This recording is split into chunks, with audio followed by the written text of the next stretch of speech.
इदं पूर्णात् पूर्णमुदच्यते पूर्णस्य पूर्णमादाय पूर्णमेवावशिष्यते। ॐ शान्तिः शान्तिः शान्तिः।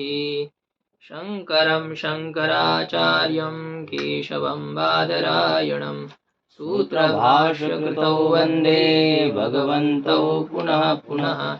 ईश्वरो गुरुरात्मेति मूर्तिभेदविभागिने व्योमवद्व्याप्तदेहाय दक्षिणामूर्तये नमः।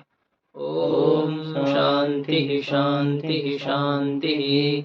यद्विद्याविलासेन भूतभौतिकसृष्टयः तन्नौमि परमात्मानं सच्चिदानन्दविग्रहम्। ओम शांति शांति शांति। प्रमा के लक्षण की चर्चा हमारी हो गई। अनधिगत अबाधित विषय ज्ञानत्वम प्रमात्वम। ये जो आपने बताया था सोपादानेन सह स्वनिवृत्तिर्बाधः, इसमें गुरुजी यदि सो यानी जगत के उपादान निर्विकारी की यदि निवृत्ति भी हो जाएगी फिर जगत का उपादान के साथ से, हाँ तो ठीक है। जगत के उपादान के साथ जगत की निवृत्ति को बाद कहेंगे। जगत का उपादान कारण कौन है? ब्रह्म ही है ना। ब्रह्म जगत का उपादान है। माया इस जगत का परिणामी उपादान कारण है और उस माया के साथ तो ब्रह्म ही है ना। हाँ तो उपादान तो ब्रह्म ही है ना। हाँ तो यहाँ उपादान से परिणामी उपादान की बात है। विवर्त उपादान का मतलब होता है अधिष्ठान। उपादान जिसके आकार ये जगत बना है। मिट्टी से जैसे घट बनता है, मिट्टी घटाकार रूप में परिणत होती है, ये माया का परिणाम है। और उस माया के साथ इस कार्य जगत की निवृत्ति को बाद कहेंगे। अब ये बात है कि आत्मस्वरूप का साक्षात्कार होने पर माया की निवृत्ति हो गई, अविद्या की निवृत्ति हो गई, लेकिन जगत तो दिख रहा है। तो कारण के साथ कार्य की निवृत्ति को बाद कहते हैं। तो ये तो जीवन मुक्त को भी नहीं होगा, क्योंकि जगत उसको दिख रहा है। तो वहाँ विचार है कि ये जो जगत है ये सोपाधिक ब्रह्म है। सोपाधिक ब्रह्म में ये भले ही मिथ्यात्व निश्चय हो जाता है, किंतु जब तक उपाधि है तब तक जगत की प्रतीति होती रहेगी। तो उसमें कोई बाधा नहीं है। दिखने तो जगत दिखता है, तो क्या है, जब हमें पता चला है कि ये मिथ्या है तो दिखने पर भी वो कोई घातक नहीं होता है। इसलिए जगत का बाध हो गया, अपने कारण के साथ जगत चला गया है वस्तुतः। ज्ञानी की दृष्टि इसी प्रकार से है। जगत नहीं था, जगत नहीं है, जगत नहीं होगा, ये स्थिति पर आरूढ़ होकर के जगत को देखने पर भी कोई बात नहीं है। ये पंचदशी में यही विषय की चर्चा हमारी चल रही है। प्रारब्ध कर्म का और तत्व ज्ञान का कोई विरोध नहीं है। भोग से जगत, प्रारब्ध से आपको जगत दिख रहा है और तत्व ज्ञान ने इसको बाधित कर दिया है, तो कोई बात नहीं है। तत्व ज्ञान का कोई आग्रह नहीं है कि जगत का अपलाप करना, और प्रारब्ध कर्म का कोई आग्रह नहीं है कि जगत को सत्य समझना। दोनों का अपना अपना विषय है, अलग अलग। जगत भले ही दिखाई दे तो कोई बात नहीं है।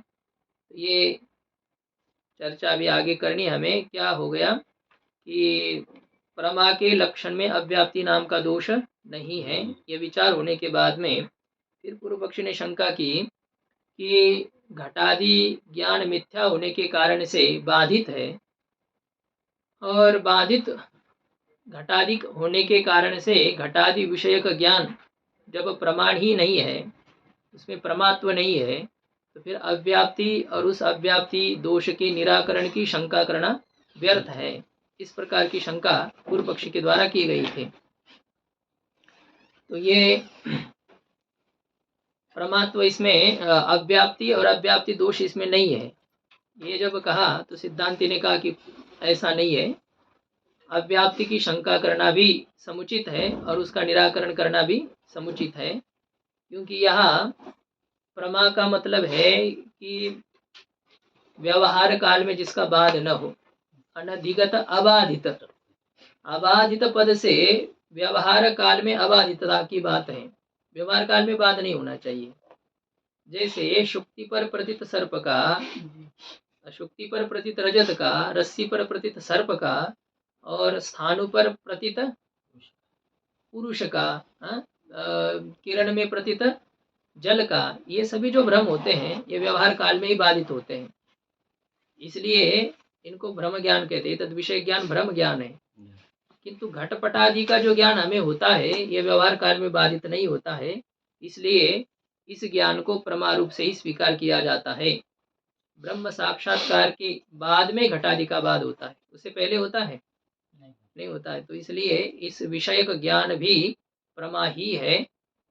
तो अबाधित पद से संसार काल में अबाधितता विवक्षित है, इसलिए घटादि प्रमा में अव्याप्ति की जो शंका और उसका निराकरण है वह उचित ही है। तो शंका हो गई, पूर्व पक्षी ने शंका की थी कि इस ज्ञान में अव्याप्ति है, घटादि विषय के ज्ञान में अव्याप्ति की शंका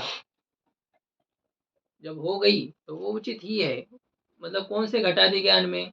धारावाहिक घटादि ज्ञान में जो अव्याप्ति की शंका है वह करना उचित है और उसका निराकरण करना भी समुचित ही है। तो सिद्धांति ने तो अव्याप्ति दोष का वारण कर दिया, तो इसलिए घटादि प्रमा में अव्याप्ति दोष नहीं है ये कहा गया है। यहाँ तक मूल ग्रंथ की चर्चा हो गई है, अब इसी के ही टीका की चर्चा हमको करनी है। धारावाहिक क्या ये घट भी बाधित हुआ है, ऐसा कहा था ना, बाधित होते हैं ये जो संसारी जो घटपट ये सब सब बाधित होते हैं। नहीं, उसमें लक्षण कैसे जा रहा है? लक्षण उन्होंने कहा था कि जैसे ब्रह्म सत्य बाकी सब मिथ्या है,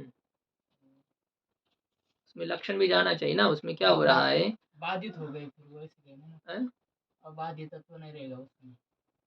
हाँ, तो प्रमा का लक्षण यही हो जाएगा ना, फिर ब्रह्म विषयक ज्ञान को ही आपको फिर प्रमा कहना पड़ेगा, क्योंकि ब्रह्म विषयक ज्ञान का विषय कौन है? ब्रह्म है, उसका बाद होता है क्या? तो अबाधित तो केवल ब्रह्म ही है, तो ब्रह्म विषयक ज्ञान ही प्रमा होगा और व्यावहारिक जगत विषय ज्ञान प्रमा होगा ही नहीं। हाँ, इस प्रकार से जब वो प्रमा है ही नहीं तो प्रमा का लक्षण उसमें जाना चाहिए, नहीं जाएगा तो अव्याप्ति दोष है।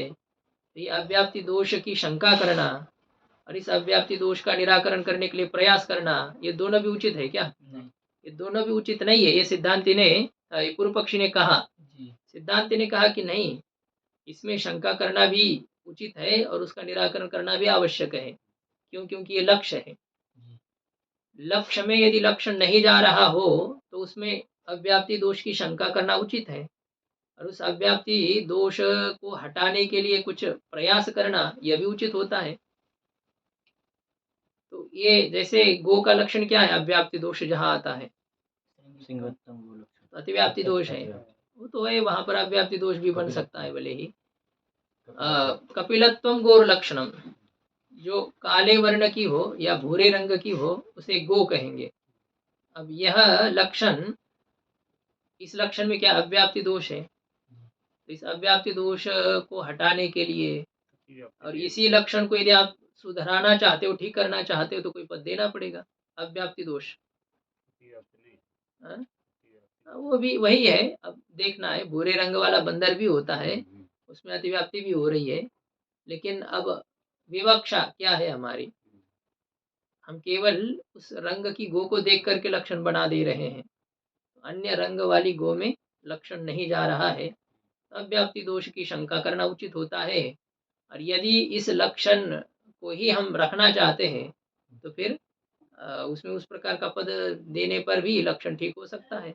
ऐसे वो है, अब उसको सुधारा नहीं गया है, कपिलत्वम इस लक्षण को हटाया ही गया है। अब इसको सुधारने से क्या, आप क्या जोड़ेंगे उसको ठीक करने के लिए? कहेंगे शासनादिमत्वे सति कपिलत्व, तो शासनादिमत्वे सति कपिलत्वम, कपिलत्वम की क्या आवश्यकता रह गई? फिर शासनादिमत्व में पर्याप्त हो गया। लक्ष्य होते हुए यदि लक्षण नहीं जा रहा हो तो अव्याप्ति दोष की शंका करना उचित है। और उस अव्याप्ति दोष बनाया है गुरुजी शासनादिमत्वम पद देने पर भी। क्या? शासनादिमत्वम पद देने पर भी अव्याप्ति लक्षण तो बना ही रहेगा। क्यों बना रहेगा? क्योंकि कपिलत्व गोत्वाव छिन्न संपूर्ण गो में नहीं है ना। शासनादिमत्वम यह लक्षण देने पर क्या दोष है ये बताओ? नहीं गुरुजी, शासनादिमत्वे सति कपिलत्व ऐसा ही लक्षण कर रहे हैं ना अभी। हाँ, तो होने दीजिए, क्या बात हो रही है? शासनादिमत्वम ये सर्वत्र है कि नहीं? कपिलत्व भले एक में हो, मनुष्यत्व क्या कहेंगे, ब्राह्मणत्व विशिष्ट मनुष्यत्वम ऐसा यदि करेंगे, मनुष्य मात्र का कोई चिन्ह कहेंगे, मनुष्यत्व विशिष्ट ब्राह्मणत्व, ब्राह्मणत्व भले ही सब में ना हो, मनुष्यत्व है ना, तो वो मनुष्यत्व विशिष्ट ब्राह्मणत्व यह भले ही उसको एक संकुचित करना पड़ेगा, तब मतलब ये करना पड़ेगा कि मनुष्यत्व होते हुए जो ब्राह्मण है ऐसा ही हमको चाहिए। तो शासनादि से युक्त होते हुए जो भूरे रंग वाली है तो वही तक ही वह ले जाना पड़ेगा आपको, ऐसा ही है। गुरुजी विशेष प्रयुक्त विशेषण अभाव यहाँ पर हो जाएगा तो दोनों का भी अभाव हो जाएगा। उस गाय का करना है। कौन सा विशेषण प्रयुक्त विशेष का अभाव? मतलब कपिलत्व तो नहीं रह रहा है उसमें, इसलिए वो विशेषण भी नहीं रहेगा शासनादि मतलब। हाँ वो तो है, इसी तो कह रहे हैं ना, उसको सुधारने का प्रयास नहीं करना है हमें, क्योंकि वो क्या शासनादि मतम, इससे ही गोमात्र का ग्रहण हो रहा है, कपिलत्व देने की क्या आवश्यकता है कि नहीं? ये होता है। लक्षण शासनादि मतम करना ही समीचीन होता है, कपिलत्व में दोष तो है ही है। तो हम ये देख रहे थे कि यदि लक्षण किया है हमने और वह लक्षण लक्ष्य के किसी एक देश में नहीं जा रहा हो तो उसमें अव्याप्ति की शंका करना उचित ही होता है, और इस अव्याप्ति के शंका का निराकरण करना भी उचित ही होता है, क्योंकि यदि उस पूर्व पक्षी को समझ में नहीं आया है ये लक्षण और उसने शंका कर दी कि आपका लक्षण अमुक जगह पर अव्याप्ति दोषग्रस्त हो रहा है, तो सिद्धांति को उसको हटाने के लिए कुछ पद डालना पड़ेगा, उसको कुछ सुधारना पड़ेगा, अव्याप्ति दोष का निराकरण करना उचित ही होता है। जैसे क्या कहा कि धारावाहिक घटादि ज्ञान स्थल पर प्रमा का लक्षण नहीं जा रहा है, तो वो प्रमा है कि नहीं? लक्ष्य है, लेकिन लक्ष्य में लक्षण न जाने के कारण से अव्याप्ति दोष आ रहा है। तो उस अव्याप्ति दोष का वारण करने के लिए प्रयास जो सिद्धांति का है वो उचित है या अनुचित है? वो उचित ही है। ये सिद्धांति ने कहा कि संसार दशा में घटादिक बाधित नहीं है, अबाधित है, यही अबाधित पद से विवक्षित है, इसलिए घटादि प्रमा में अव्याप्ति दोष नहीं है, प्रमा के लक्षण में अव्याप्ति दोष नहीं है, घटादि की चाहे धारावाहिक प्रमा हो चाहे ऐसी प्रमा हो। अब इसमें टीका में कह रहे कथम प्रमाणम, सिद्धांत में घटादि मिथ्या होने के कारण से उसमें बाधितता है, तो बाधित घटादि विषय का ज्ञान प्रमाण कैसे होगा? एक आ गए ना, कथम प्रमाणत्वम। तो प्रमाणत कथम प्रमाणम का अर्थ क्या है? प्रमात्वेन लक्ष्यम न भवति इत्यर्थः, प्रमात्व रूप से ये लक्ष्य नहीं होता है, इस प्रकार का अर्थ है। प्रमात्व रूप से लक्ष्य नहीं है। बाधित विषय का ज्ञान प्रमा है क्या? नहीं, तो उसमें प्रमात्व न होने के कारण से लक्ष्य ही नहीं है, लक्ष्य नहीं है, लक्ष्य नहीं जा रहा है, तो कौन सा दोष है? कोई दोष ही नहीं है। तो ये पूर्व पक्षी के द्वारा कहा जाने पर सिद्धांति समाधानम प्रतिजानीते, समाधान की अभी सिद्धांति प्रतिज्ञा करता है, उच्चते, प्रतिज्ञा की केवल, हाँ कहते हम बताते हैं कि वह ज्ञान प्रमा कैसे है। सिद्धांति विकल्प करके अब इसका समाधान देता है कि बताओ घटादि का बाध कब होता है?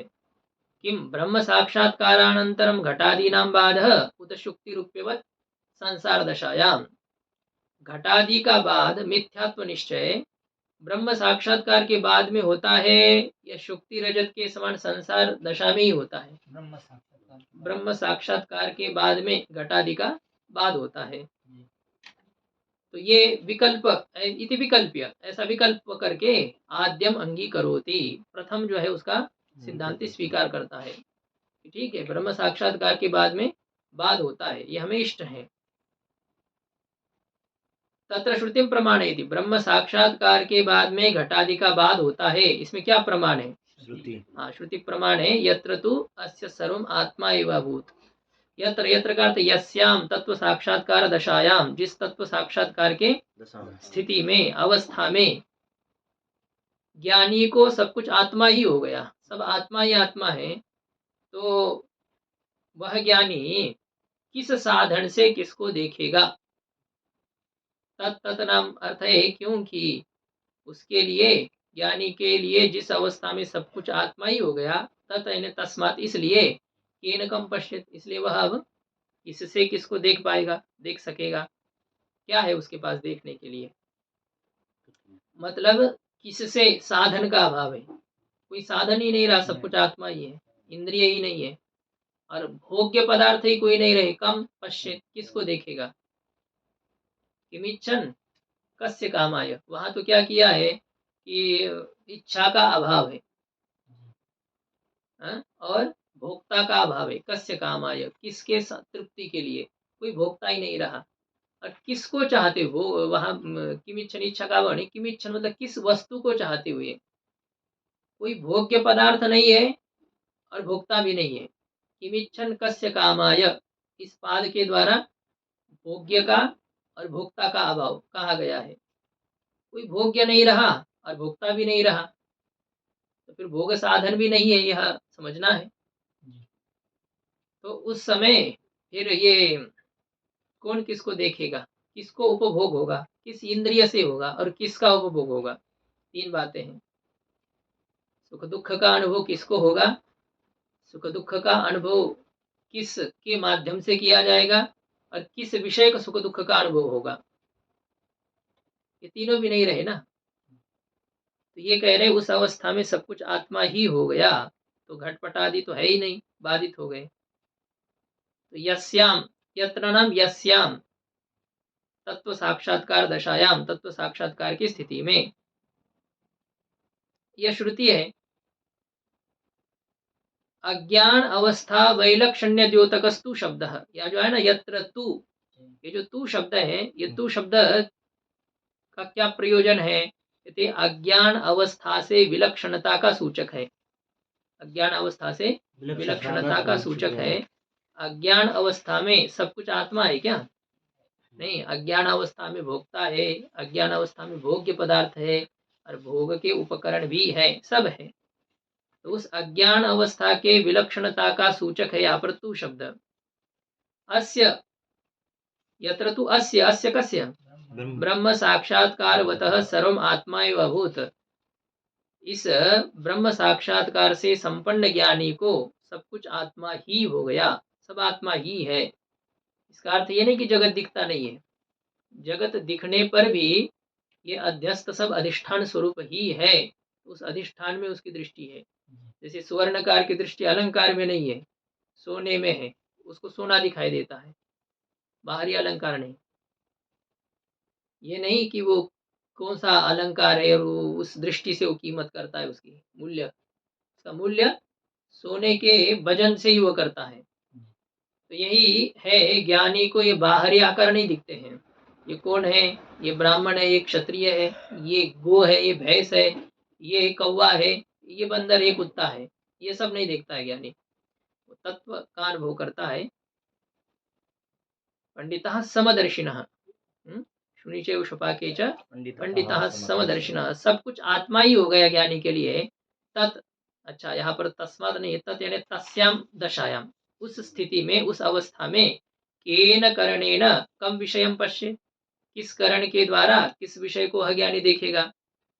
क्यों, सर्वस्यापि तत्व ज्ञानेन बाधितत्वात् इत्यर्थः, सभी पदार्थों का तत्व ज्ञान के द्वारा बाध होने के कारण से, सभी पदार्थों में, सभी पदार्थों में, सभी सर्वस्यापि, सभी पदार्थों में तत्व ज्ञान से बाधितता होने के कारण से, इस प्रकार का अर्थ है।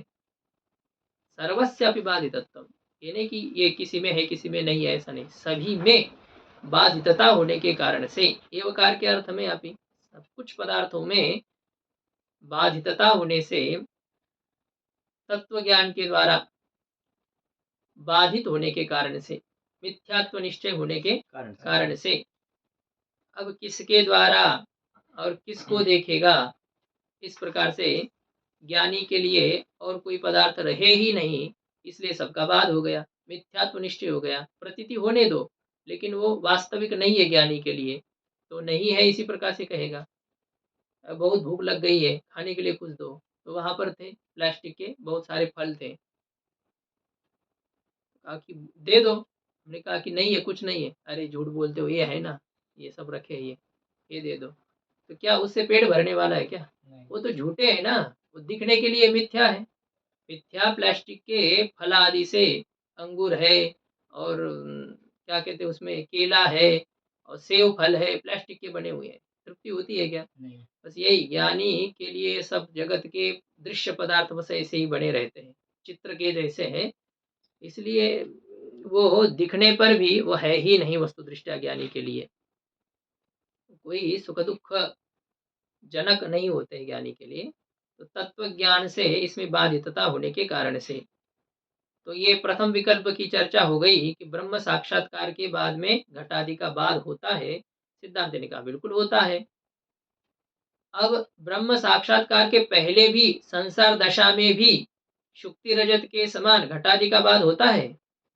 द्वितीय निरस्यति, द्वितीय जो है उसका निराकरण सिद्धांति करता है। निरस्यति ये क्या है? सुबंत है, तिङंत है? तिङंत है। कौन सी धातु है? हाँ, तिङंत है। कौन सी धातु है? हाँ, असुक्षेपणे निरुपसर्ग पूर्वक द्वितीय का निराकरण करते हैं। निरस्यति, निराकरोति। दिवादिगण की है इसलिए निरस्यति है। द्वितीय निरस्यति दूसरे विकल्प का निराकरण करता है। कौन करता है निराकरण? सिद्धांति करता है। न तो संसार दशायाम बाधः, मूल ग्रंथ में आया था, किंतु घटादि पदार्थों का संसार काल में बाध नहीं होता है। मिथ्यात्व निश्चय संसार में नहीं है। अत्रापि श्रुति प्रमाणयति, संसार दशा में इनका बाध नहीं होता है, इस विषय में भी श्रुतिम प्रमाणयति, श्रुति को प्रमाण रूप से कहते हैं। प्रमाणम करोति अथवा प्रमाणम आचष्टे, श्रुति को ही प्रमाण कहते हैं। ऐसे है, करोति तदा आचष्टे, श्रुति को ही प्रमाण कहते हैं। यत्र, यत्र का अर्थ यस्याम संसार दशायाम, जिस संसार स्थिति में द्वैतम इव, ये वस्तुतः जगत है क्या? नहीं है। द्वैतम इव मृत्यु समृत्यु आपनोति, यह नानेव पश्यति, नाना इव, नाना है नहीं, नाना सा जो देखता है, मृत्यु से मृत्यु को प्राप्त करता है।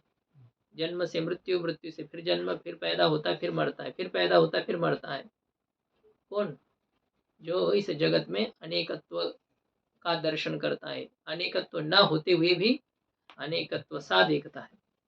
यत्र, जिस संसार स्थिति में द्वैतम इव, द्वैत के जैसा होता है, तत्नाम तस्याम, उस स्थिति में इतरः सन इतरम पश्यति, इतर होकर के इतर को देखता है।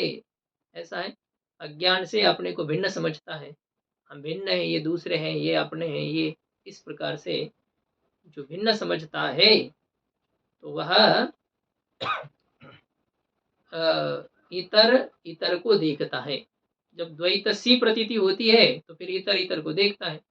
स्वप्न में स्वप्न दृष्टा को छोड़ करके कितने जीव है? कोई नहीं है, एक ही है। वस्तुतः दृष्टा एक ही है, लेकिन वहां बहुत कुछ सा दिखाई देता है, तो वह भी देख रहा है कि मैं इनको देख रहा हूँ, मैंने इनको, इनका गीत सुन रहा हूँ, जो है सब क्रियाएं वहां पर हो रही है। द्वैत न होने पर भी द्वैत सा जब होता है तो तब देखने वाला किसी दूसरे को देखता है। देखता है कि नहीं? स्वप्न में, संसार काल में यह सब होता है। इसका मतलब ये बाधित नहीं है संसार काल में। स्वप्न काल में स्वप्नस्थ पदार्थ बाधित है क्या? नहीं है। स्वप्न काल में स्वप्न सत्य ही है, जागृत काल में जागृत सत्य ही है, इसका बाध नहीं होता है। तो उस अवस्था में इतर होकर के इतर को देखता है। हम अलग है, हम अलग को देख रहे हैं, ऐसा है। गंगा जी का ही जल है, 2 लोटे में भर लिया, अब इस लोटे का जल अलग है, उस लोटे का जल अलग है। यही बात है, वस्तु दृष्टया सब एक ही चेतन परमात्मा है, लेकिन तत्त उपाधि के कारण से अपने अपने को भिन्न मान करके कोई दृष्टा हो रहा है, कोई दृश्य बन रहा है। तथा च, कहने का भाव यह है कि संसार दशायाम घटादेः अबाधितत्वेन, तज ज्ञानस्य लक्ष्यत्वात् तत्र अव्याप्ति शंका तन्निरासौ अपेक्षितौ इति भावः। कहने का भाव यह है कि संसार स्थिति में, संसार अवस्था में, अज्ञान अवस्था में घटादेः अबाधितत्वेन, घटादि बाधित है या अबाधित है? अबाधित। हाँ, घटादि में बाध रहितता होने के कारण से तज ज्ञानस्य लक्ष्यत्वात्, घटादि का ज्ञान लक्ष्य है कि नहीं? किसका लक्ष्य है? प्रमा के लक्षण का लक्ष्य है। तो उस ज्ञान में लक्ष्यत्व होने के कारण से, घटादि विषय के ज्ञान में प्रमा लक्षण की लक्ष्यता होने के कारण से तत्र, घटादि ज्ञान में अव्याप्ति की शंका और तन्निरासौ, अव्याप्ति की शंका और उसका निराकरण दोनों भी अपेक्षित ही है। इस प्रकार का भाव है। दोनों भी उचित ही है, शंका करना भी उचित है और उसका निराकरण करना भी उचित है। पूर्व पक्षी कहता ननु एवं सति घटादेः कालत्रय अबाधितत्वाभावात् उक्त लक्षणम तत्र अव्याप्तम। कहता कि इस प्रकार से होने पर घटादि का तीनों कालों में घटादि में अबाधितता है? नहीं। घट नहीं था, घट नहीं है, घट नहीं रहेगा, तीनों कालों में बाध विषयता घटादि में है? वस्तुता है, किंतु हमारे लिए कहाँ है? हम तो अज्ञान अवस्था में तो हम इसे सत्य ही मानते हैं ना। भविष्यत काल में, जब ज्ञानोत्तर काल में भले ही उसमें अबाधितता आ जाए, बाधितता आ जाए, घटादि के ज्ञान में हमेशा बाधितता है। घटादि में बाध विषयता हमेशा है क्या? हमेशा नहीं है ना। ज्ञानोत्तर काल में बाध विषयता है, ज्ञान पूर्व काल में बाध विषयता है क्या? नहीं है। तो ये अबाधितता हमेशा नहीं है। इसलिए प्रमा के लक्षण में जो अबाधित पद दिया है, तो उस कारण से घटादि के ज्ञान में प्रमा के लक्षण की अव्याप्ति दोष बना है। तो वैसा ही है, इसका निराकरण कहाँ हो पाया? अबाधित का मतलब ये थोड़ी ना कभी किसी समय में अबाधित हो। किसी समय में अबाधितता की बात करेंगे तो शुक्ति पर रजत भी अबाधित है कि नहीं? अबाधित। जब तक शुक्ति का ज्ञान नहीं होता है तो रजत अबाधित ही है तब तक। यदि आप अबाधितता को संकुचित करने का प्रयास करेंगे तब तो फिर अतिव्याप्ति हो जाएगी। रजत आदि के ज्ञान को भी प्रमा का लक्ष्य मानना पड़ेगा, और नहीं तो अव्याप्ति है, क्योंकि अबाधित नहीं है घटादि हमेशा। तो संसार दशा में घटादि में अबाधितता, ननु एवं सति घटादेः कालत्रये अबाधितत्वाभावात्, घटादि में तीनों कालों में अबाधितता न होने के कारण से उक्त लक्षणम तत्र अव्याप्तम, जो अनधिगत अबाधित विषय ज्ञानत्वम, ये लक्षण घटादि विषयक ज्ञान में अव्याप्त है। घटादि कालत्रय में अबाधित है? नहीं। किस काल में अबाधित है? व्यवहार दशा में, वर्तमान स्थिति में। वर्तमान स्थिति तो ज्ञानी के लिए वर्तमान स्थिति में भी अबाधित नहीं है। कालत्रय का मतलब ये समझिए, क्या करना है, ज्ञानोत्तर काल तो भविष्यत काल मान लो, एक तरह से स्वीकार कर लेंगे हम, और वर्तमान काल ये समझिए कि साधक अवस्था है, प्रयास चल रहा है, उस समय घटादि में अबाधितता है? अबाधितता है। और साधक अवस्था से भी पूर्व वाली जो अवस्था है, मतलब उसको एक भूतकाल से समझ लो, ऐसा है ना। मतलब जैसे हम ऊपर हमारी प्रगति हो रही है, कुछ नहीं जानते थे इसके बारे में, तब तो घटादि सत्य ही थे, बिल्कुल सत्य थे।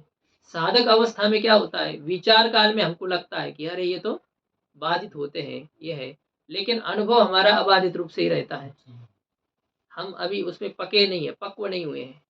तो उस स्थिति में साधक के लिए घटादि का ज्ञान अबाधित है। हाँ, जब साधक सिद्ध हो जाता है, अपने स्वरूप स्थिति पर आरूढ़ हो जाता है, तब घटादि अबाधित नहीं रहे। इसका मतलब तीनों कालों में घटादि में अबाधितता है? नहीं है। तीनों कालों में अबाधितता न होने के कारण से प्रमा का लक्षण उसमें अव्याप्त है। तीनों कालों में ज्ञान के उत्तर क्षण में तो बाधित है, उससे पूर्व क्षण तो आपने कहा अबाधित है। यही तो बात है ना, हमेशा अबाधित है क्या? हमेशा नहीं। हमेशा नहीं है। और लक्षण में अबाधित पद ये नहीं दिया कि किसी काल में अबाधित हो, किसी काल में न भी हो तो भी चलेगा, ऐसा तो नहीं है ना। अनधिगत अबाधित विषय ज्ञानत्व, विषय अबाधित होना चाहिए। कब अबाधित होना चाहिए? हमेशा अबाधित होना चाहिए या किसी काल में अबाधित होना चाहिए? हमेशा अबाधित है ना, यही तो आप हमेशा थोड़ा ना अबाधित। हाँ तो यही तो है, अबाधित नहीं है, घटादि अबाधित नहीं है। नहीं है तो फिर उसमें प्रमा का लक्षण जाएगा क्या? नहीं, क्योंकि प्रमा के लक्षण के लिए विषय अबाधित होना चाहिए। घटादि हमेशा अबाधित नहीं है, तो घटादि विषय ज्ञान को प्रमा कहेंगे? नहीं कह पाएंगे। प्रमा तो है लेकिन प्रमा का लक्षण नहीं जा रहा है। प्रमा है ना, आपने ही कहा कि ब्रह्म साक्षात्कार के बाद में भले ही बाद हो, लेकिन ब्रह्म साक्षात्कार तक वह यथार्थ होने से उसे हम प्रमा कहते हैं। घटादि विषय ज्ञान को प्रमा कहते हैं। लक्षण में तो अबाधित पद दिया है और उसमें यह नहीं कहा है कि किसी काल में अबाधित हो, किसी काल में अबाधित न भी हो, ऐसा तो नहीं है। तो घटादि में तीनों कालों में बाधितता का अभाव होने के, अबाधितता का अभाव होने के कारण से अबाधितत्व घटित लक्षण घटादि ज्ञान में है, अबाधितता से घटित लक्षण घटादि ज्ञान में नहीं है। तो घटादि ज्ञान लक्ष्य है कि नहीं प्रमा के लक्षण का, और लक्षण नहीं जा रहा है तीनों कालों में अबाधित न होने से, अव्याप्ति दोष है। इति चेत, ऐसा यदि कहे तो सिद्धांति कहता है तत्राह तथा च, अबाधित पद से हमें क्या विवक्षित है? अबाधित पद से संसार दशायाम अबाधितत्व विवक्षितम। परमा के लक्षण में जो अबाधित पद आया है वो संसार काल में अबाधितता को विषय करने वाला है, अबाधितता को कहना हमें इष्ट है। घटादि का संसार दशा में बाध होता है क्या? नहीं होता है। संसार दशा में अबाधितता घटादि में है, इसलिए घटादि विषय अबाधित है। तो घटादि विषयक ज्ञान में प्रमा का लक्षण जाता है। प्रमा का लक्षण जाता है कि नहीं? जाता है। तो अव्याप्ति दोष है? नहीं। नहीं, अव्याप्ति दोष नहीं है, ये सिद्धांति कह रहा है। पूर्व पक्षी ने कहा कि अव्याप्ति दोष है क्योंकि वो हमेशा अबाधित नहीं है। तो अबाधितत्व घटित लक्षण घटादि विषयक ज्ञान में न होने से अव्याप्ति दोष है।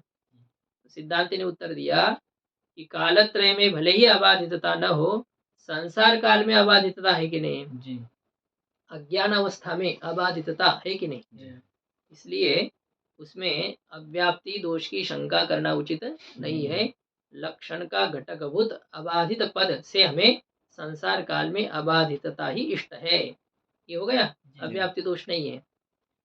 टीका में संसार दशायाम अबाधितत्वेन घटादि प्रमायाः लक्ष्यत्वे सति तत्र अव्याप्ति निरासाय अबाधित पदेन संसार दशायामेव अबाधितत्वं विवक्षितम् इति न तत् प्रमायाम अव्याप्ति इत्यर्थः। इसी पंक्ति की व्याख्या की है कि संसार काल में अबाधित होने के कारण से घटादिक पदार्थ संसार स्थिति में बाध रहित होने के कारण से घटादि प्रमायाः लक्ष्यत्वे सति, घटादिक प्रमा में लक्ष्यता होने पर, लक्ष्यता है उसमें, अब लक्ष्यता होने पर यदि लक्षण न जाए तो अव्याप्ति दोष है। तो लक्ष्यता होने पर तत्र अव्याप्ति निरासाय, उसमें अव्याप्ति का निराकरण करने के लिए अबाधित पदेन संसार दशायामेव अबाधितत्व विवक्षितम, अबाधित पद से संसार काल में ही अबाधितता विवक्षित है। ज्ञान काल में अबाधितता की विवक्षा यहाँ पर नहीं है। क्यों नहीं है ऐसा? इसको संकुचित क्यों किया अबाधित पद को, बता सकते हो? अबाधित तो जो लक्षण का घटक पद था उसको संकुचित किया कि नहीं? कि संसार दशा में ही अबाधितता। हाँ? तो होता है तो होने दो ना, कौन सी बड़ी बात है, होता ही है। हाँ? क्या है? इस पंक्ति के अनुसार अभी उत्तर आपको देना है। ये अबाधित पद से संसार काल में अबाधितता ही विवक्षित है। ऐसा जो संकोच किया, कालत्रय में अबाधितता इष्ट नहीं है, ऐसा संकोच क्यों किया? वो लक्षण में घटाने के लिए, लक्षण में अव्याप्ति दोष का वारण करने के लिए। यदि अबाधितता को संसार काल में अबाधितता ये अर्थ नहीं करते तो घटादि प्रमा में लक्षता होने पर भी लक्षण नहीं जाएगा, तो अव्याप्ति दोष आएगा। इस अव्याप्ति दोष का वारण करने के लिए संसार दशा में अबाधितता ही यहाँ पर कहना विवक्षित है, कहने के लिए इष्ट है। इति न तत्प्रमायाम अव्याप्ति, इसलिए घटादि विषय प्रमा में अव्याप्ति है। घटादि विषय ज्ञानों में या घटादि विषय प्रमा में प्रमा के लक्षण की अव्याप्ति नहीं है, इस प्रकार का अर्थ है। अब ये बात जो कही है ग्रंथकार ने खुद ने, अब इसी को ही दृढ़ करने के लिए आप्त के वचन को प्रमाण रूप से कहते हैं। स्वोक्तम घटादि ज्ञान प्रामाण्यम अभियुक्त वचनेन दृढ़यितुमाह। स्वेन उक्तम स्वोक्तम, स्वोक्तम किम प्रमाण, पंक्ति पर ध्यान होना चाहिए। स्वोक्तम किम घटादि ज्ञान प्रमाण, घटादि ज्ञान प्रामाण्यम, घटादि विषय ज्ञान में जो प्रमात्व है, ये किसने कहा? ग्रंथकार ने कहा। स्वेन उक्तम, तो स्व सिद्धांत के द्वारा, ग्रंथकार के द्वारा कथित जो घटादि ज्ञाननिष्ठ प्रमात्व है, अब इस प्रमात्व को दृढ़ करने के लिए, दृढ़म कर्तुम दृढ़यितुम, ये है, यह भी ऐसा ही है, दृढ़म करोति तदा चष्टे, इसको इस प्रातिपदिका धात्वर्थ है बहुलम इष्टवच्च, दृढ़ प्रातिपदिक से तत्करोति इस अर्थ में णिच प्रत्यय किया गया, तो धातु क्या बनेगी? दृढ़ी धातु बनेगी। इष्टवत भाव होने के कारण से र रितो हलादेर लघो हो, सूत्र से री को रेफ र आदेश हो जाएगा, तो दृढ़। आगे णिच है, अतो लोप सूत्र से आकार का लोप हो चुका है, या टे है सूत्र से टी का लोप हो चुका है। दृढ़ी धातु है, दृढ़ी धातु से ये तुमुन प्रत्यय कर दिया गया है। दृढ़ी धातु इड़ागम होगा? दृढ़ी धातु सेठ है या निट है? सेठ या निकाच है, इड़ागम हो जाएगा। दृढ़ी इतुम, सार्वधातुकार धातु को इसे गुण होगा, दृढ़े एचो यवायावह दृढ़ इतुम, दृढ़म कर तुम, ये खुद के द्वारा कहा गया जो घटादि ज्ञाननिष्ठ प्रमात्व है, उसको दृढ़ करने के लिए किसके द्वारा दृढ़ करना है? अभियुक्त वचनेन। किस वचन से? अभियुक्त। अभियुक्त वैसे ये तो होता है, अभियुक्त यानी वकील वाक्कालिक जो होता है उसे अभियुक्त, अभिवक्ता, अभियुक्त कहते। अभियुक्त का अर्थ शिष्ट, आप्त। यहाँ पर आप्त के वचन से अपने बात को दृढ़ करने के लिए ये होता है। हमने जो बात कही उसको हमें मजबूत ठोस कोई ऐसा प्रमाण किसी को देना पड़ता है, अपने पक्ष में उनको लाना पड़ता है, या वो है ऐसा दिखाना पड़ता है, तो उसको दृढ़ करने के लिए सिद्धांती अभी कहता है तद उत्तम। यह बात कही गई है कि संसार स्थिति में घटादि विषयक ज्ञान प्रमा है। इस विषय में ये वार्तिककार का वचन यहाँ पर प्रमाण रूप से कह रहे हैं। देहात्म प्रत्ययो यद्वत् प्रमाणत्वेन कल्पितः लौकिकं तद्वदेवेदं प्रमाणत्वात्मनिश्चयात्। अब ये जो वार्तिककार है ना, ये वार्तिककार सुरेश्वराचार्य जी नहीं है, वैसे ये भाष्यकार भगवान के पहले ये हो चुके हैं, सुंदर पांड्य नामक आचार्य हैं, सुंदर पांड्य। ये इनके भी पहले शंकराचार्य भगवान के, इसलिए कहीं कहीं शंकराचार्य भगवान ने भी इस श्लोक को उद्धृत किया, इस वार्तिक को कहीं कहीं इन्होंने उद्धृत किया इसको, कहीं कहीं अपने अपने स्थानों पर। तो उसमें ये यदि सुरेश्वराचार्य जी का होता तो भाष्यकार भगवान के वांग्मय में नहीं आता। उनसे पहले ये ब्रह्मसूत्र के ही वार्तिक इन्होंने लिखा था। अब किसके भाष्य पर लिखा था ये तो संदिग्ध है। बोधायन वृत्ति थी पहले, और जो वृत्तियां थी शंकराचार्य भगवान के पहले भी वृत्तियां व्याख्या टीका ब्रह्मसूत्र की, उसके ऊपर ये वार्तिक लिखा गया है। और उस वार्तिक का यह एक वार्तिक है। यद्वत देहात्म प्रत्यय प्रमाणत्वेन कल्पितः, यद्वत जिस प्रकार से देह एव आत्मा देहात्मा, देहात्मा विषयः यस्य प्रत्ययस्य स प्रत्ययः देहात्मा विषयः यस्य स देहात्म विषयः, देहात्म विषयश्च असौ प्रत्ययश्च देहात्म प्रत्ययः। देह ही आत्मा है ऐसा जो ज्ञान, ये प्रमा है या भ्रम है? हाँ, वे जब तक है व्यवहार काल में प्रमा ही है, देह ही आत्मा है।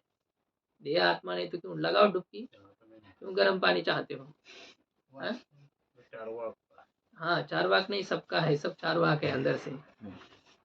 देहात्म प्रत्यय, देह ही आत्मा है, इस प्रकार की प्रतीति जिस प्रकार से यथार्थ रूप से निश्चित है, लेकिन प्रमाणत्वेन कल्पित, प्रमाणत्व रूप से स्वीकार की गई है, जाती है। तद्वदेव उसी प्रकार से जी, ये कल्पित माने स्वीकार किया जाता है। हाँ, स्वीकृतः निश्चितः, माना गया है, वैसे ही है, अब है नहीं ना वो, लेकिन माना गया है, ठीक ही है। वो देह आत्मा है, ये जीते ही हम इस प्रकार से ही है। ये कब तक है? आत्मनिश्चयात, आत्मनिश्चयात, आत्म स्वरूप के साक्षात्कार तक जिस प्रकार से देह ही आत्मा है ऐसी प्रतीति यथार्थ रूप से स्वीकार की जाती है, उसी प्रकार से इदम लौकिकम प्रमाणम, ये जो लौकिक प्रमाण है, घटादि विषय का जो प्रमाण है प्रत्यक्षादि, तो वो भी यथार्थ ही माने जाते हैं। कब तक? आत्मस्वरूप के साक्षात्कार तक। आत्मनिश्चयात, आत्मनिश्चय के साथ आंग का समास हो चुका है। आंग मर्यादा विविध्यो हो सूत्र से समास क्या, वैसे तो वैकल्पिक समास है वो। आंग मर्यादा विविध्यो हो, आमुक्ति संसारः व आमुक्तेः संसारः, यदि समास होता है तो फिर बनता है आत्मनिश्चयम। क्या बनता? आत्मनिश्चयम। नाभ्य भाव समास है, इसमें नाभ्य भावादत्वम तो पंचम्यः से पंचमी विभक्ति को छोड़ करके, वैसे तो पंचमी विभक्ति को छोड़ करके, इसका मतलब पंचमी वहां बनी रहती है, तो समस्त पद भी ये हो सकता है। आत्मनिश्चयम, हाँ, तो आत्मनिश्चय होना ही नहीं है, क्योंकि पंचमी को होता ही नहीं है ना अम, पंचमी को छोड़कर क्या अम होता है, तो समस्त ही ये होगा आत्मनिश्चयात, ऐसी है। तो मतलब उसकी जो है ना समास नहीं होता है, ये पक्ष तो यहाँ पर बनाना मुश्किल होगा। समास नहीं होगा तो भी आत्मनिश्चयात बनेगा, और समास होगा तो भी आत्मनिश्चयात बनेगा। वहां कैसे आमुक्ति संसार, वहां क्या स्थिति बनती है? वहां विभक्ति का लुक हो जाता है ना। आमुक्ति, इसमें यदि समास हो जाए तो अव्यय भाव संज्ञा हो जाएगी, और अव्यय भाव संज्ञा होने के कारण से बाद में जो स्वादि प्रत्यय आते हैं उनका अव्ययादाप सुपह सूत्र से लुक हो जाता है, इसलिए वहां समास पक्ष अलग है और समास का अभाव पक्ष अलग बनता है। आमुक्तेः संसारः, क्या समास हुआ? आमुक्तेः संसारः समास हुआ? यह समास नहीं हुआ है, वैकल्पिक है ना। और आमुक्ति संसारः, क्या समास हुआ? यहाँ समास हुआ है, आमुक्ति संसारः। समझ में आ रहा है कुछ? आमुक्ति संसारः और आमुक्तेः संसारः, तो इसमें एक समास पक्ष अलग दिख रहा है, समास अभाव पक्ष अलग दिख रहा है। तो या आत्मनिश्चयात, या समास करने पर भी आत्मनिश्चयात बनेगा, है ना। लुक होना नहीं है यहाँ पर।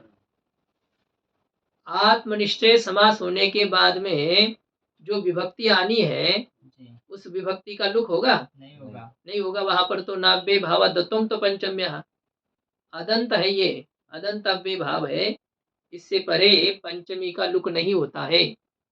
अभी तो पंचमी विभक्ति को छोड़ करके अन्य विभक्ति के स्थान पर अम यह आदेश हो जाता है।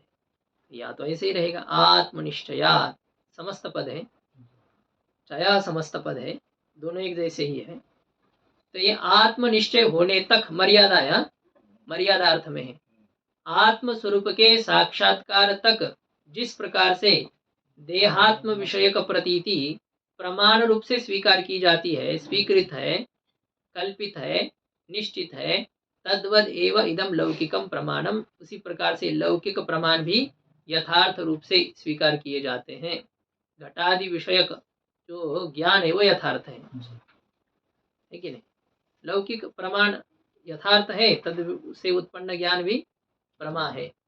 ऐसे ये वार्तिककार का प्रमाण यहाँ पर दे दिया। आत्मनिश्चयात् का अर्थ किया ब्रह्म साक्षात्कार पर्यंतम इत्यर्थ, ब्रह्म साक्षात्कार तक, इस प्रकार का अर्थ है। गुरुजी यहाँ पे प्रमाण में ल्यूट किस अर्थ में करना चाहिए? तद्वद एव इदम लौकिकम घटादि ज्ञानम कहा ना, घटादि ज्ञानम भाव में ही होगा, प्रमायो प्रमाणम, उसी प्रकार से। और ऊपर भी जो है ना देहात्म प्रतीति को प्रमाण रूप से कहा, प्रमाण रूप से मतलब प्रमा रूप से, तो भाव है। ठीक है, ये शंका भी समीचीन है यहाँ पर कि प्रमाण से हमारी दृष्टि सीधी कर्ण में ही चली जाती है, तो ये भाव में कर दिया है कि देहात्म विषयक ज्ञान जैसे प्रमारूप से स्वीकृत है तत्व साक्षात्कार के पहले तक, आत्म साक्षात्कार के पहले तक, उसी प्रकार से आत्म साक्षात्कार के पहले ये घटादि विषयक ज्ञान भी प्रमा ही है, घटादि विषय ज्ञान प्रमा ही है। ऐसा ये वार्तिककार का वचन है। टीका में देखिए, आत्मनिश्चयस्य संसार दशायाम अपि सत्वात् आह, आत्मा का निश्चय संसार स्थिति में भी है कि नहीं है?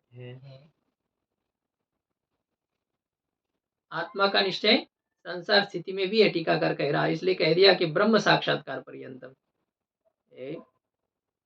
चित्र बात कही भाई, आत्मा का निश्चय संसार स्थिति में भी है, अब ब्रह्म साक्षात्कार बाद में होता है। हाँ, मतलब यही समझिए कि हम तो अपने स्वरूप को तो जानते ही है ना, मैं सब अपने आप को जानता है कि नहीं, आत्मा को, आत्मा का निश्चय तो आवरण तो नष्ट। हाँ, तो वो जो है आत्मा को जैसा जानना चाहिए वैसा नहीं जान रहे हैं, लेकिन जानते हैं या नहीं जानते हैं? ब्रह्म को हम बिल्कुल नहीं जानते हैं। वैसे आत्मा ब्रह्म अलग नहीं है, लेकिन फिर भी आप ब्रह्म को जानते हो, ऐसे किसी को पूछेंगे तो क्या कहेंगे? क्या ये ब्रह्म बिम्ब हमको नहीं पता है, हम नहीं मानते, नहीं जानते हैं, ऐसे। लेकिन आप अपने स्वरूप को तो मानते जानते हैं कि नहीं?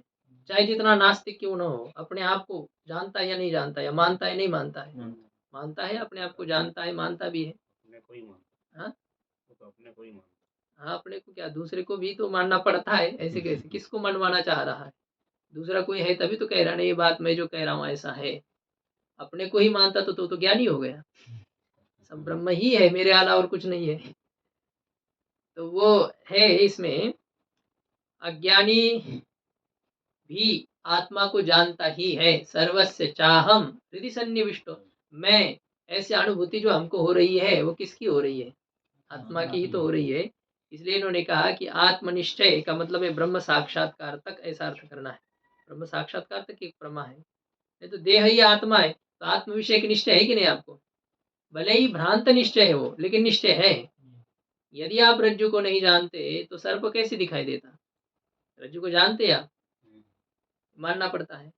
आत्मा का बोध हमें है, इसलिए कहा ब्रह्म साक्षात्कार तक, ब्रह्म का अपरोक्ष बोध होने से पहले ये जैसे यथार्थ रूप से निश्चित है, वैसे ये लौकिक प्रमा ज्ञान भी यथार्थ रूप से ही स्वीकार किया जाता है। आत्मनिश्चय का दोनों से अन्वय करना, दोनों से किससे? आत्मनिश्चय। हाँ हाँ, ठीक है, ये दोनों के साथ होगा। जिस प्रकार से आत्म साक्षात्कार के पहले देहात्म विषयक ज्ञान यथार्थ रूप से स्वीकार किया जाता है, उसी प्रकार से तद्वत इदम लौकिकम प्रमाणम, उसी प्रकार से आत्म साक्षात्कार के पहले घटादि का ज्ञान भी यथार्थ रूप से ही स्वीकार किया जाता है। देह आत्मा ये बिल्कुल ठीक है, साक्षात्कार होने से पहले प्रमा है, ये मानते ही आप, मैं जा रहा हूँ, मैं आ रहा हूँ, और आप ये कहेंगे ये शरीर ने आज नाश्ता किया, ये शरीर आज थोड़ा सा बीमार है, इस शरीर को आज गंगा स्नान करवाया, तो ये तो वो नौटंकी लग रही है ना, ये शरीर ऐसा कहते हैं। कई है किसी की आदत है इस प्रकार से बोलते हैं ये शरीर, स्वामी जी भी बोलते हैं, मंडलेश्वर भी कभी कभी ये शरीर। स्थिति आपकी वैसी है तो बात अलग है, बाकी ये कह रहे हैं ये शरीर।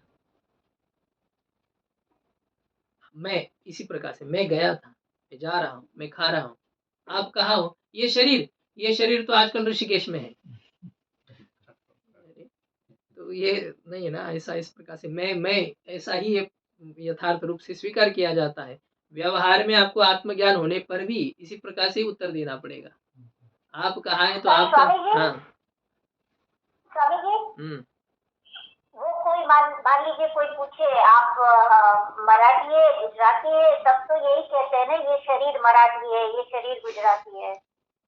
हाँ यहाँ तक ठीक है, लेकिन अब जैसे कि ये वो तो कहने के लिए वैसा ही पूछना चाहते, वो तो अलग है।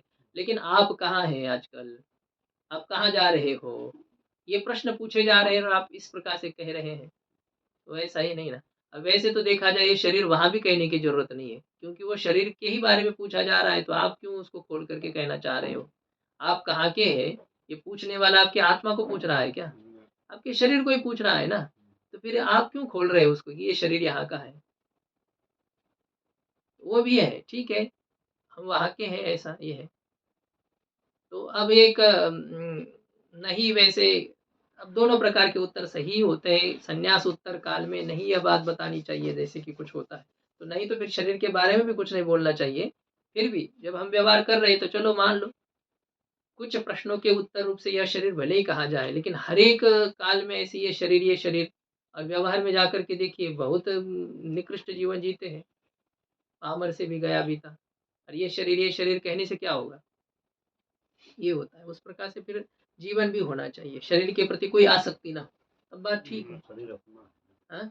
अपना है शरीर नहीं अपना है तो फिर वो ये शरीर क्यों अलग कर रहे हो उसको, है ना? मैं कहो ना, फिर अब कहना तो मान्यता पूरी मैं की है, और कहना यह करना है, ऐसा तो नहीं होना चाहिए ना।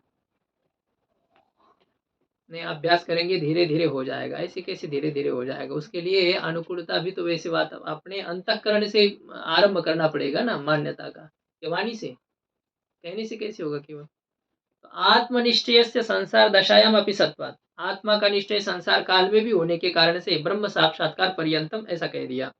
लौकिक शब्द के लिए तो 3 अर्थ बताए थे ना, एक मतलब मुख्य अर्थ था और 2 मुख्य अर्थ थे, तो जिसमें जो मुख्य अर्थ था वो तो मतलब शरीर संघात के लिए वो ज्ञानी प्रयोग करेगा। हाँ ठीक है, ऐसा होता ही है, बारे में जब बोलना होता है तो शरीर को लेकर के ही, शरीर मतलब क्या है भाई, हम भी केवल जड़ शरीर को थोड़ी आत्मा मानते हैं, हम भी तो चेतन से युक्त होने पर ही है ना। मृत शरीर कहता है कि मैं मर गया हूँ, अब मुझे जला दो, वो थोड़ी। अब वो वही विशिष्ट में ही गौणात्मा, मिथ्यात्मा, मुख्यात्मा, 3 आत्मा है। ये जो गौणात्मा है, पत्नी पुत्र आदिक मम आत्मा भद्रसेन, ये गौणात्मा है, देह मिथ्यात्मा है, और ये अंतःकरण विशिष्ट जो चैतन्य है जिसको हम जीव कहते हैं, ये भी गौणात्मा है, ये मुख्य आत्मा है। मुख्य व्यवहार इसलिए कहा जाता है इसको क्योंकि ये लोक में इसी को लेकर के चलते हैं। लेकिन 3 तो हो गए, ऐसे ही चले गए 3। अब एक प्रमुख आत्मा तो रह ही गया, मिथ्यात्मा, गौणात्मा और मुख्यात्मा, ऐसा जो है। शरीर आदि ये मिथ्यात्मा है, पत्नी पुत्र आदि गौणात्मा है, और वैसे मुख्य आत्मा तो शुद्ध चेतन ही है। वहाँ जो पीछे पंचदशी में गया था वहाँ अलग प्रकार किए थे, वहाँ उन्होंने ये किया था, गौण और मुख्य 2 ही प्रकार किए थे, गौणात्मा और मुख्यात्मा। तो गौणात्मा में 2 प्रकार किए थे, कूटस्थ, केवल कूटस्थ और केवल चिदाभास, ये गौण है। केवल कूटस्थ को आत्मा कहना, केवल चिदाभास को आत्मा कहना, ये गौण है, और चिदाभास विशिष्ट आत्मा को आत्मा कहना ये मुख्य है, क्योंकि इसमें व्यवहार इसमें चलता है, इस दृष्टि से उन्होंने मुख्य कहा था। बाकी पंचदशी में 3 प्रकार भी है, शायद तृप्ति दीप में आएंगे अभी, मिथ्यात्मा, गौणात्मा और मुख्यात्मा। उसमें मुख्यात्मा शुद्ध चेतन है, गौणात्मा शरीर से संबंधी जो अन्य लोग है वो है।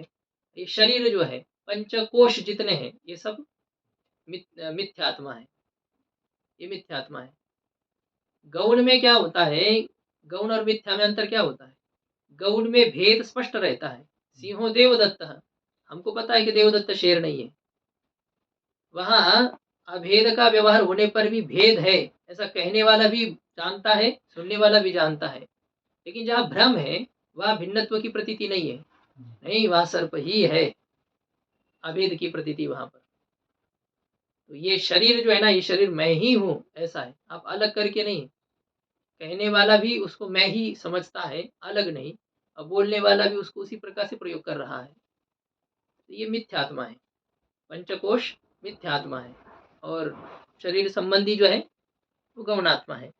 शुद्ध चेतन जो है वह मुख्यात्मा है, ऐसा वहां का विचार है। तो ये लौकिकम प्रत्यक्ष ज्ञान जन्य मात्रम इति भ्रम व्यवच्छेदायाह। अब लौकिक, लौकिक शब्द का अर्थ क्या है? केवल प्रत्यक्ष ज्ञान को ही लौकिक कहेंगे, इस भ्रम का वारण करने के लिए कहते हैं लौकिक शब्द का अर्थ केवल प्रत्यक्ष ज्ञान नहीं। देखो यहाँ प्रत्यक्ष जन्य ज्ञान, प्रत्यक्ष जन्य मतलब प्रत्यक्ष प्रमाण जन्य ज्ञान, जो प्रत्यक्ष प्रमा है वही लौकिक है। इस भ्रम का वारण करने के लिए कहा घटादि विषय का ज्ञान। घटादि विषय ज्ञान आपको किस प्रमाण से होता है? बहुत जटिल प्रश्न हो गया। घटादि विषय ज्ञान किस प्रमाण से होता है? हाँ, प्रत्यक्ष प्रमाण से होता है। अनुमान प्रमाण की बात कीजिए ना, उसके अवान्तर क्या? प्रत्यक्ष प्रमाण से होता है, अनुमान प्रमाण से होता है, शब्द प्रमाण से होता है, उपमान प्रमाण से भी कर सकते हैं, अर्थापत्ति से भी कर सकते हैं घटादि का ज्ञान। तो ये घटादि विषय का जो ज्ञान है वो यहाँ पर लेना है, केवल प्रत्यक्ष ज्ञान की बात नहीं है। ठीक है, लेकिन फिर भी लौकिक और अलौकिक हम इस प्रकार से समझते हैं। व्याकरण में देखिए कि लोक में ऐसा है, कहते हैं लोके, लोके तो जैसे कई कई जगह पर ऐसे आता है। क्या है वो भूतु ते तिकते, वहां जैसे आया कि छंद में क्या किया, ये किसके अभाव का निपातन किया, गुणा भाव का निपातन किया है। तो छंद में अर्थात वो होता है अलौकिक, और लोक में मतलब व्यवहार में, स्मृति आदि के ग्रंथों में या अपने जो बोली भाषा में उसको लोक कहते हैं और वेद में अलौकिक कहते हैं। तो यदि लौकिक का मतलब लोक के ज्ञान को ही लेंगे, इसका मतलब वेद जनित ज्ञान को क्या कहना पड़ेगा? अलौकिक कहना पड़ेगा। तो वह ज्ञान तो प्रमाण रूप से, यथार्थ रूप से इष्ट नहीं, यह बात बन जाएगी। स्वर्ग, स्वर्ग विषय ज्ञान आपको लौकिक होता है या अलौकिक है? स्वर्ग वो आप किसी प्रमाण से, मतलब ये है व्यावहारिक प्रमाण से नहीं जान रहे, वेद प्रमाण के अलावा किसी प्रमाण से नहीं जानते हैं, है ना। तो स्वर्गनिष्ठ इष्टता, स्वर्ग में इष्टता है ना, इष्ट विषयता है। स्वर्गनिष्ठ इष्ट विषयता निरूपित जो इष्ट साधनता है वो किसमें है? यागादि में। यागादि इष्ट स्वर्ग के साधन है। ये आपको लौकिक प्रमाण से ज्ञात है क्या? नहीं, ये वैदिक प्रमाण से ज्ञात हो रहा है। तो क्या स्वर्ग का साधन याग है, इस ज्ञान को प्रमा कहेंगे या भ्रम कहेंगे? अप्रमा कहेंगे, क्या कहेंगे? बात तो लौकिक की बात हो रही है, इसको कहना पड़ेगा भ्रम। यही बात आगे कह रहे, देखिए। अच्छा, और एक पंक्ति बाकी रहेगी। आत्मनिश्चयात् उक्तत्वेन ब्रह्मातिरिक्त वस्तु ज्ञानम सर्वम तेन ग्राह्यम इत्यर्थः। कहते आत्मनिश्चय तक ऐसा कहने से ब्रह्म से अतिरिक्त वस्तु विषय का ज्ञान, ब्रह्म से अतिरिक्त संपूर्ण वस्तु विषय का ज्ञान और सर्वम सब कुछ ज्ञान उसके द्वारा ग्राह्य है, ऐसा समझना चाहिए। ये तद्वदेव इदम लौकिकम प्रमाणम का मतलब क्या कर दिया कि आत्म स्वरूप से अतिरिक्त सभी पदार्थ विषय का ज्ञान प्रमाण रूप से इष्ट है, यह उसका अर्थ है। लौकिकम का मतलब ब्रह्म स्वरूप से, आत्म स्वरूप से अतिरिक्त महावाक्य से उत्पन्न जो ज्ञान है उसके अलावा सब पदार्थ विषय का ज्ञान का ग्रहण लौकिक शब्द से करना है, क्या अर्थ है यहाँ पर। तो ऐसा करने से क्या होगा? ऐसा करने से तेना स्वर्गेष्ट साधनादि ज्ञानस्य अलौकिकत्वापि न क्षतिः। स्वर्गनिष्ठ इष्टता निरूपित इष्ट साधनता किसमें है? यागादि में। तो इष्ट साधनता का जो ज्ञान हो रहा है यागादि में, वह ज्ञान वैदिक है या लौकिक है? वैदिक है, तो उसमें लौकिकता नहीं है तो अलौकिकता है। तो अलौकिकत्व होने पर भी कोई हानि नहीं है, क्योंकि हमें लौकिक पद से ब्रह्म स्वरूप से अतिरिक्त पदार्थ विषय ज्ञान का ग्रहण करना इष्ट है। लौकिक का मतलब हम ये समझते हैं ब्रह्म स्वरूप विषय जो ना हो, चाहे वो वेद से हो चाहे वो लोक से हो, लौकिक प्रमाण से हो चाहे वैदिक प्रमाण से हो, यदि आत्म स्वरूप विषय का ना हो तो वह सब लौकिक ही है, यह इष्ट है। इसलिए इष्ट साधनता स्वर्गादि के इष्ट साधनता का यागादि में ज्ञान होने पर भी उसमें ये कोई हानि नहीं है, अर्थात उसको अप्रमात्व का प्रसंग यह दोष नहीं है। बात हो गई यहाँ तक? ठीक है, अभी आगे चर्चा आनी है। अब लक्षण तो बताया, लक्षण के बाद में प्रमाण कितने प्रकार के ये चर्चा करनी है। सामान्य लक्षण पूर्वक ही विभाग होता है, लक्षण बताने के बाद में उसके प्रकार बताए जाते हैं। तो अब लक्षण हो गया, अब कितने प्रकार के प्रमाण है वेदांत शास्त्र में उसकी चर्चा है। ओम पूर्णमदः पूर्णमिदं पूर्णात् पूर्णमुदच्यते पूर्णस्य पूर्णमादाय पूर्णमेवावशिष्यते। ओम शांति शांति शांति।